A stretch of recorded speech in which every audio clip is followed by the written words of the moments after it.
Olá, bom dia! Quais são os segredos das empresas que crescem, dão lucro e se tornam líderes? Ter produtos ou serviços excelentes é essencial, pois é o que atrai e retém o consumidor. Mas o diferencial mais sólido está na forma como esses negócios são administrados.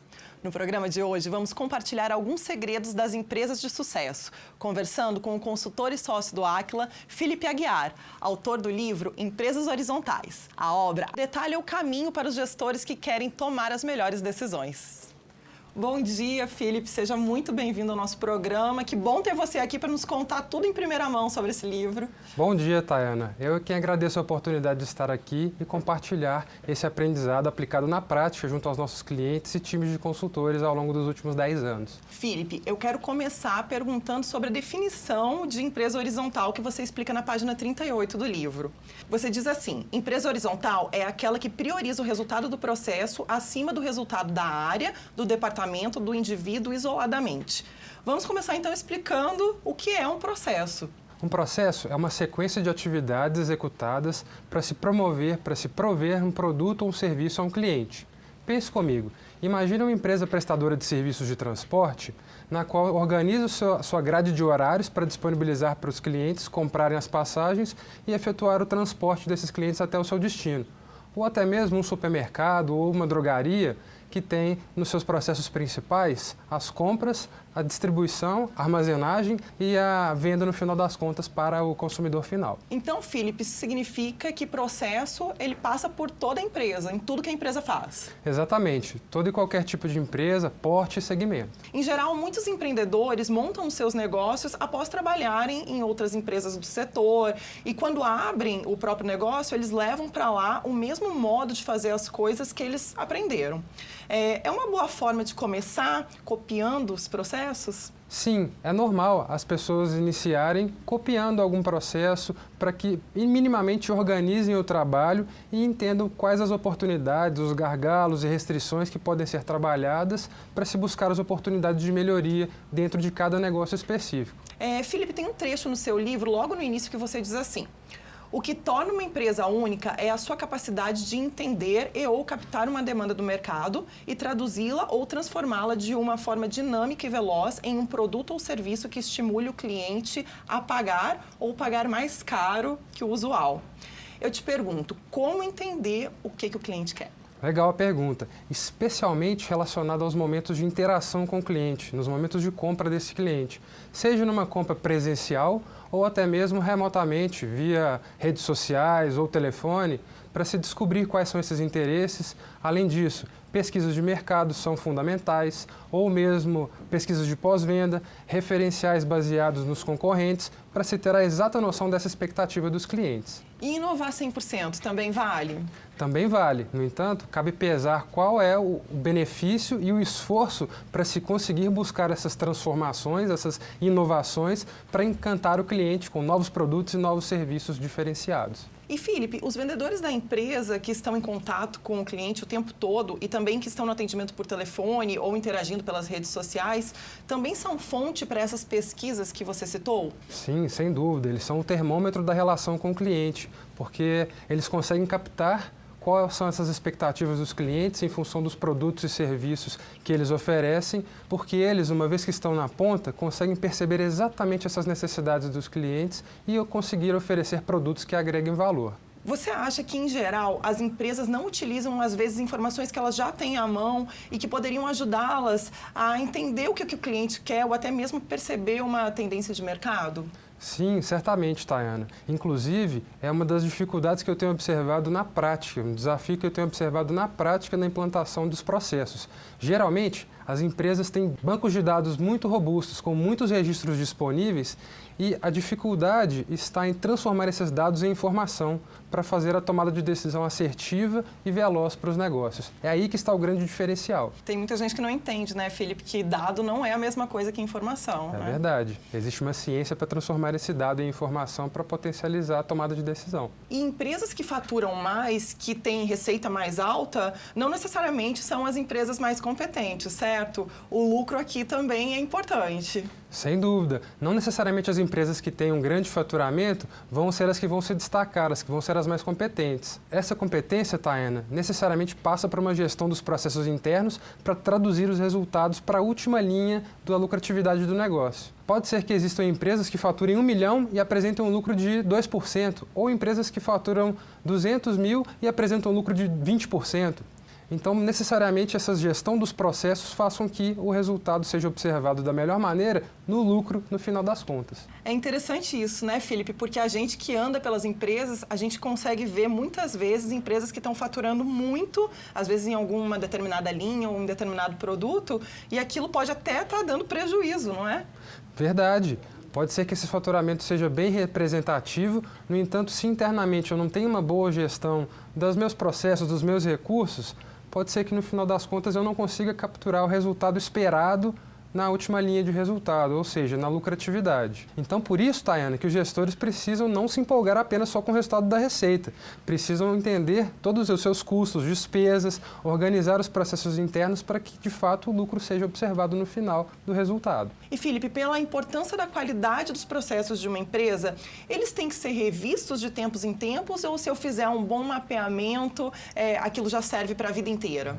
Excelente pergunta, Tayana. Uma vez que os processos são vivos, estão sempre em transformação, é muito importante que o modelo inicial seja seguido, mas esteja aberto a mudanças. Uma vez que as demandas por mudanças têm sido totalmente frequentes e no nosso dia a dia sempre ocorrendo com maior velocidade, os processos precisam se adaptar a esses cenários. Pense, por exemplo, na maneira como a gente pedia comida em casa no passado, ou mesmo uma compra de passagens aéreas. Veja só como o processo transformou-se completamente. É preciso estar ligado para garantir a assertividade da tomada de decisão e encantar os clientes. Sabe aquela história, Tayana, de que time que está ganhando não se mexe?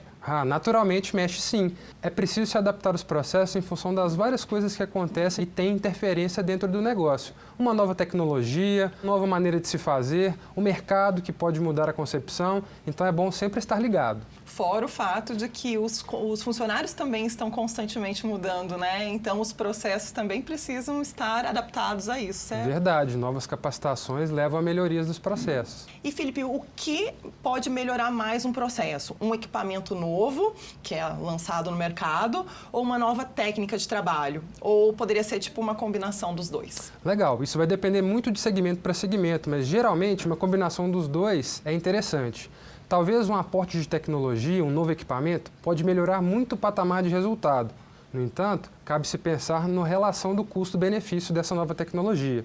Se o colaborador que está no dia a dia do negócio for convidado a participar de uma iniciativa de mudança, de transformação de processo, ele pode colaborar com uma sugestão que pode ter o mesmo impacto financeiro de uma nova tecnologia, com um investimento praticamente zero. Sem todo aquele custo, né? Exato.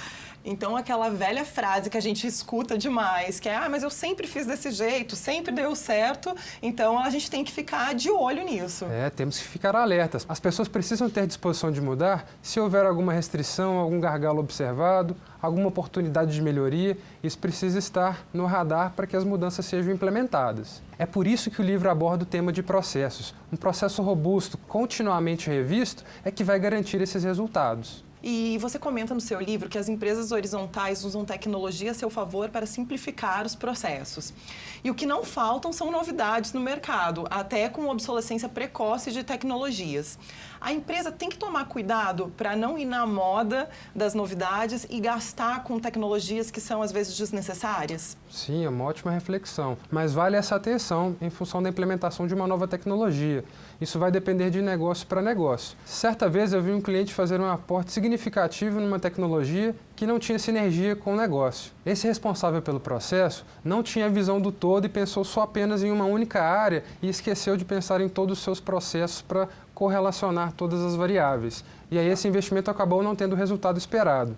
Para a tomada de decisões assertivas com relação à tecnologia, é muito importante se levar em consideração o benefício gerado, se gera alguma simplicidade na execução do processo ou até mesmo a automatização. Esses podem ser alguns gatilhos importantes para ajudar os gestores na tomada de decisão quanto ao aporte de tecnologia. Isso é muito importante mesmo, né, Felipe? Porque a gente cansa de ver também investimentos altos em tecnologias e às vezes a pessoa não tem o todo do processo, né? Ela pega e realmente aplica só num pedacinho e aí nada vincula, é isso mesmo? Exato, é isso mesmo. Perde-se a visão do todo, priorizando cada uma das áreas específicas. Pode ser que dentro dessas iniciativas de melhoria do processo, algumas atividades possam ser automatizadas e despertar o interesse para que fornecedores apresentem novas tecnologias e melhorem, automatizem e simplifiquem o processo. Então são dois lados, Tayana. Não se render ao modismo das tecnologias, mas também ficar alerta às necessidades e exigências do mercado para o seu negócio.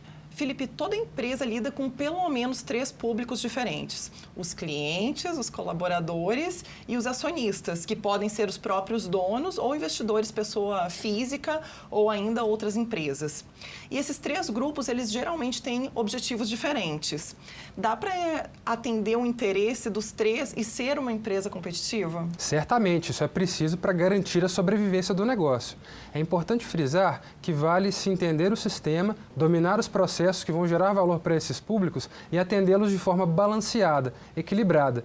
Já pensou focar num processo para os clientes e esquecer dos colaboradores? Para o melhor equilíbrio dessa relação, é importante se entender exatamente o que cada um desses públicos tem de expectativas para que o negócio consiga atender de maneira satisfatória cada um desses públicos distintos.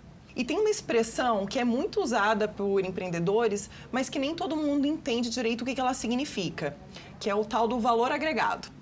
Se um produto ou serviço é diferenciado dos concorrentes, mas o consumidor não quer pagar mais por ele, que seria o tal valor agregado, onde que está o problema? Valor agregado significa aumentar a percepção de valor do cliente sobre um produto e um serviço prestado. É cativá-lo, é envolvê-lo no negócio. Parte disso passa por conseguir explicar para o cliente o diferencial do seu produto e serviço para motivá-lo a pagar mais. É fazer do limão uma limonada e cobrar por isso. Eu já vi situações, inclusive, que às vezes uma pequena mudança na percepção interna da empresa faria um super valor para os clientes e eles estariam dispostos a pagar mais. No entanto, nenhuma pesquisa, nada relacionado a, de fato, esse valor agregado para o cliente foi feito para se valorizar esse valor a mais a ser cobrado. Ou seja, ele pode estar focando em alguma coisa, então, que não é o que o cliente valoriza. Exatamente. Agora, quando a gente fala de empresas que geram valor, é preciso entender das finanças. E lá na DRE, que é o demonstrativo do resultado do exercício. Ou seja, a gente entende a empresa pelos seus registros financeiros. Pela sua experiência, todo empresário conhece a DRE? Infelizmente não, Tayana. Realmente eu já tive a oportunidade de observar na prática do dia a dia que alguns gestores têm certa dificuldade para conseguir interpretar os resultados desse demonstrativo. Mas aqui cabe um alerta.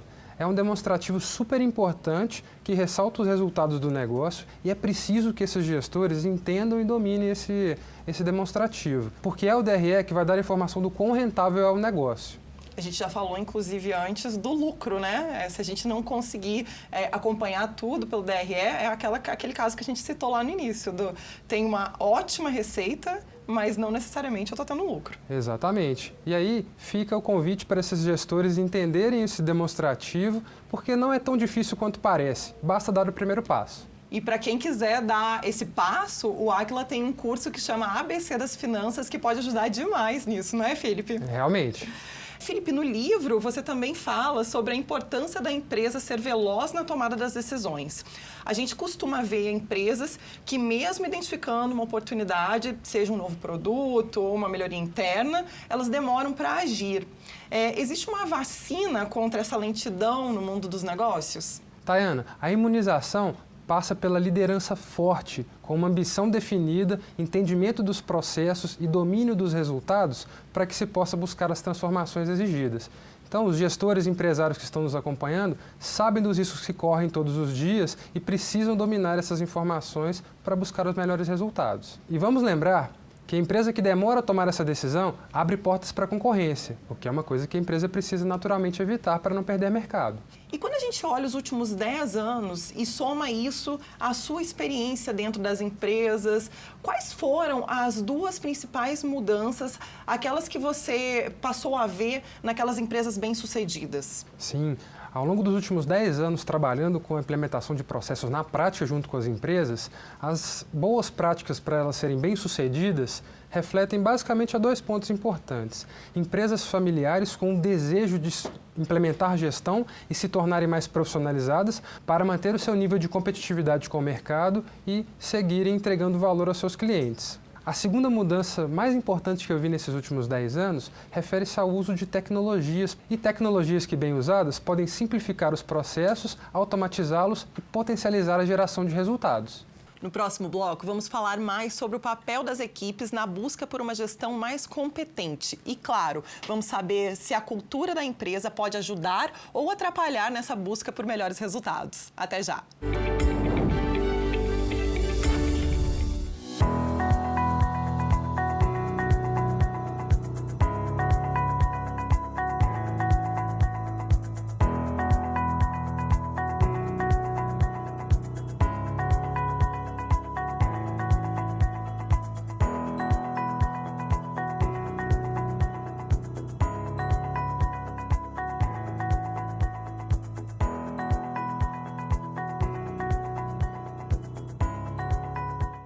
O livro Empresas Horizontais, do Philippe Aguiar, certamente irá contribuir para que muitos gestores elevem seus negócios para um novo patamar de resultados, seja no pequeno comércio do bairro ou numa grande multinacional. Uma coisa é certa: a existência de processos de gestão. Destacar-se no mercado competitivo em que vivemos exige que as empresas sejam eficientes nestes processos, ou seja, ter uma boa performance, custos otimizados e riscos controlados. Quem tem seu próprio negócio ou é um gestor precisa ter em mente que sempre dá para melhorar o resultado. Algumas mudanças vão dar mais trabalho e outras serão bem mais simples. Mas não importa a dificuldade que vai dar, a mudança tem que melhorar o resultado do negócio. Vai aumentar a velocidade da produção? Vai melhorar a entrega para o cliente? Vai gastar menos em insumos? Vai gerar menos resíduos? Nosso convidado no programa de hoje é o consultor e sócio do Aquila, Philippe Aguiar, autor do livro Empresas Horizontais, lançado pela Escola de Gestão do Aquila. Philippe, eu queria começar esse nosso segundo bloco falando sobre a importância das pessoas. E aí eu começo te perguntando sobre o papel dos líderes. A melhoria dos processos vem deles ou apenas tem que ser estimulada por eles? Ótima pergunta, Tayana. Os líderes têm papel fundamental de explicar o porquê, dar o direcionamento, mostrar o caminho para que as suas equipes executem o como, trabalhem o como no dia a dia em parceria com esses grandes líderes. Então, nesse contexto, tem uma expressão antiga e ainda muito usada no ambiente empresarial que diz que a mudança tem que vir de cima para baixo. Ou seja, que aquele líder máximo da organização que precisa sugerir a mudança, querer algo diferente. Mesmo nos tempos atuais, isso não mudou?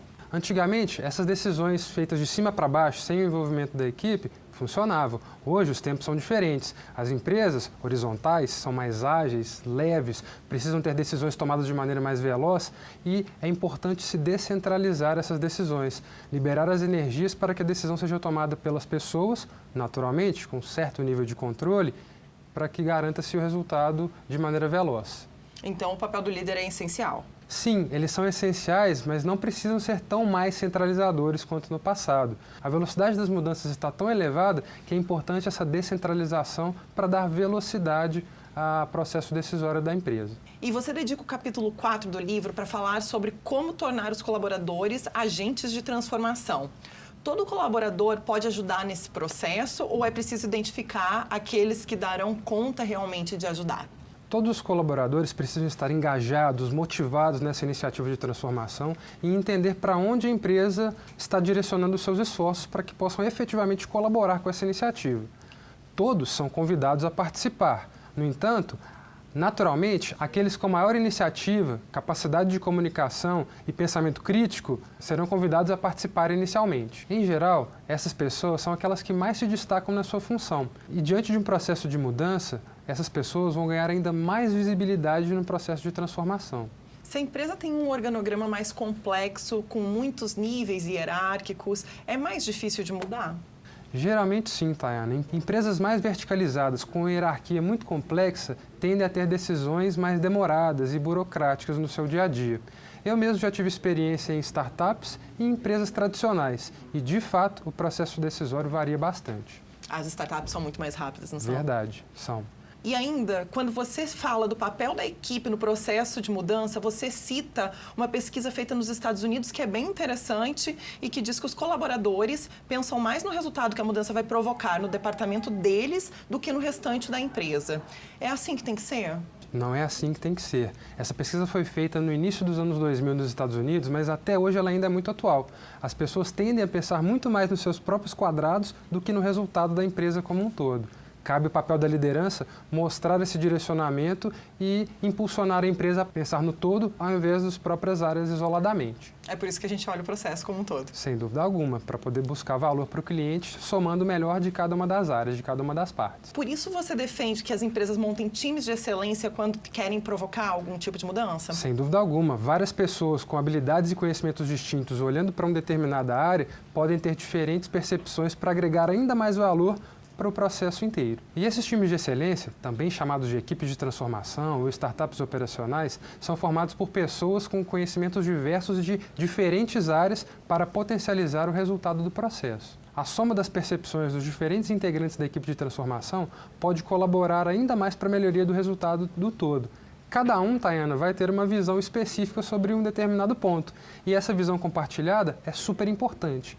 E cabe ao líder dar o tom, apontar o direcionamento e conduzir em conjunto com a equipe a transformação. E falando de líder, Felipe, você cita que é importante que cada equipe tenha um único líder. Por quê?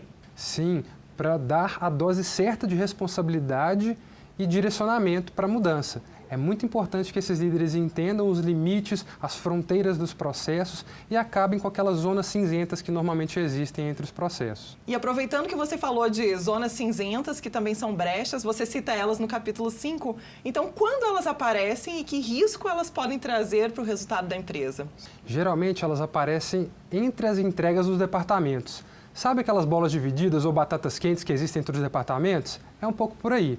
Existem problemas e riscos mais complexos e menos complexos. O que a gente tem observado na prática do dia a dia, os mais comuns são relacionados a retrabalho, duplicidade de funções, dificuldade de interpretação dos dados, divergência desses dados e ausência do papel do líder.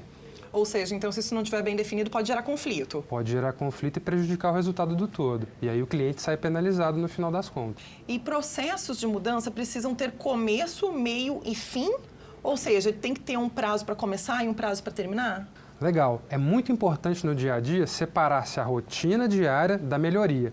Então, essas equipes de transformação formadas, esses times de excelência, precisam ter uma missão clara, definida, por um horizonte temporal certo, para que tenha uma dedicação para melhorar o processo e trazer essa melhoria incorporada à sua atividade. Então, esse é o momento que ele sai da rotina para pensar fora da caixa. Exatamente. Importante conciliar a atividade diária, pensar fora da caixa e em ciclos de melhoria, no máximo trimestrais, implementar gradativamente e trabalhar os seus processos da rotina normalmente. E, Felipe, antes da gente mudar de assunto, eu quero falar um pouquinho mais sobre um ponto. Na hora de montar a equipe de excelência, aquele colaborador mais insatisfeito, mais crítico, ele deve ser chamado para fazer parte da equipe ou ele vai mais atrapalhar do que ajudar? Na minha opinião, ele vai mais agregar do que atrapalhar. Porque se esse colaborador tem a oportunidade e a responsabilidade de participar com esse pensamento crítico para a melhoria do todo, vai ser um ponto-chave para a melhoria. Ele não vai reclamar depois de algo que ele já fez parte, não é? Não vai, ele estará envolvido, participativo e certamente irá colaborar. Então é importante que os líderes não tenham medo de convidar essas pessoas mais críticas para fazerem parte do todo. Sem dúvida, são elas que vão provocar o pensamento diferenciado para promover as mudanças no dia a dia do negócio. Então todo pensamento vale mesmo, né? Vale, sem dúvida alguma. E agora eu quero muito que você explique a diferença entre duas palavras que os gestores adoram usar e nem sempre são aplicadas de forma correta. Eficácia e eficiência. Verdade. Eficiência está mais relacionada a uma ótima gestão dos processos, gerenciar os recursos da melhor maneira para evitar desperdícios, disfunções, gerenciando da melhor maneira os seus recursos, otimizando o tempo, para entregar, no final das contas, um resultado esperado, garantindo a eficácia do processo. Pense num delivery de comida, por exemplo, que tem cerca de 30 minutos dentro do seu processo organizado para fazer as entregas. Esse processo está organizado para ser eficiente assim. Ele é eficaz se, no final das contas, a entrega é feita no prazo correto, na quantidade certa e para o cliente correto. E, Felipe, você lembra ao longo do livro que ter dados confiáveis é fundamental para os gestores para que a gente consiga provocar a mudança. Você se refere apenas às informações organizadas, coletadas dentro de um sistema, que sejam as bases de dados, pesquisas, ou as percepções das pessoas também contam, também são levadas em consideração? Certamente, a percepção das pessoas no dia a dia é muito importante, porque nos momentos de interação com o cliente, às vezes nenhum dado é coletado, registrado e simplesmente a atenção dada ao cliente pode fornecer inputs, pode fornecer perspectivas importantes para a tomada de decisão. No entanto, trabalhar-se com fatos e dados é de suma relevância para potencializar esses resultados ao longo do trajeto. Então, sempre que a gente tiver, usa os dados. Usamos os dados agregados a essa percepção do dia a dia qualitativa do negócio. Então, Tayana, os gestores precisam ter interesse, vontade de saber mais, escutar mais as equipes que estão na ponta para agregar aos números que são analisados e não tomar uma decisão fria, simplesmente baseada no número, mas sim na percepção do dia a dia do negócio. Várias dicas que você está dando para a gente hoje, hein, Felipe? E um bom processo, ele precisa estar escrito, formalizado, desenhado, ou dá para ser apenas um processo oralmente transferido para as pessoas? A transferência oral ela pode acontecer. No entanto, é de suma importância que esses processos estejam muito bem registrados e boas práticas, Tayana, dependem de repetição para garantir a previsibilidade, estabilidade do resultado e mantê-lo de maneira que agregue valor para os clientes. Então, a documentação registrada é fundamental para se contar a história de mudança do processo e registrar esse conhecimento para a empresa. E, Felipe, a forma de estruturar e de mudar processos é igual em indústrias, no varejo, prestação de serviço, ou ela difere? Sim, Tayana, a fórmula é a mesma. Independente do porte da empresa, do segmento, se é uma empresa privada ou um órgão público, o caminho para se trabalhar as transformações dos processos é o mesmo. Seja para uma grande indústria ou um pequeno varejo, no livro, inclusive, a gente aborda um caminho prático, ágil e estruturado pelo qual as empresas podem percorrer para se ter sucesso na implementação dos processos. A gente pode dividir esse caminho em dois momentos. O primeiro deles, estratégico e de planejamento, em que se define o que se precisa mudar, e o segundo, de implementação, que parte efetivamente para a execução com o time e os registros dos documentos mudados, que é super importante para garantir o resultado estabilizado. O livro ele é bem prático, não é? Exatamente. Esse é o grande objetivo de trazer esse diferencial para ensinar e mostrar qual é o caminho a ser implementado na prática pelas empresas. Existe no mercado uma vasta coleção de obras nesse sentido, muito voltadas para a teoria. Aplicações práticas nesse sentido que mostram para os gestores como fazer de maneira simples no dia a dia é um diferencial desse livro. Felipe, a gente está caminhando para o fim do programa, mas antes do tchau, eu quero que você deixe bem claro por que uma empresa horizontal é um diferencial competitivo e por que vale a pena se esforçar para isso, né? Para buscar esse diferencial. Legal. Essas empresas pensam muito mais no resultado do todo do que numa área isoladamente. E exatamente por isso, vale a pena se esforçar para buscar esse diferencial competitivo, entender o sistema, dominar os processos e as interações causadas por ele para entregar o máximo de valor para os clientes. A reflexão que fica aqui, Tayana, é provocar esse mindset de se pensar em empresas horizontais para buscar impulsionar os resultados e transformar processos, visando que empresas mais maduras, lucrativas, mais rentáveis e duradouras no mercado. Felipe, eu queria te agradecer pela aula de hoje e também pelo livro. Eu te desejo todo sucesso com ele e eu te espero para depois contar mais casos para a gente. Deixo o meu agradecimento aqui. O meu entusiasmo em compartilhar essa obra foi de abrir caminhos para que as empresas possam pensar nas transformações horizontais do seu negócio. Mais uma vez, obrigada, Felipe. Ficamos por aqui. Para rever ou compartilhar o nosso programa, é só acessar o YouTube do Aquila. Querendo falar com nossos consultores, estamos acessíveis pelas redes sociais ou pelo nosso site. Semana que vem estaremos de volta com mais técnicas e cases de gestão para te ajudar a ser um gestor excelente. Obrigada e até lá!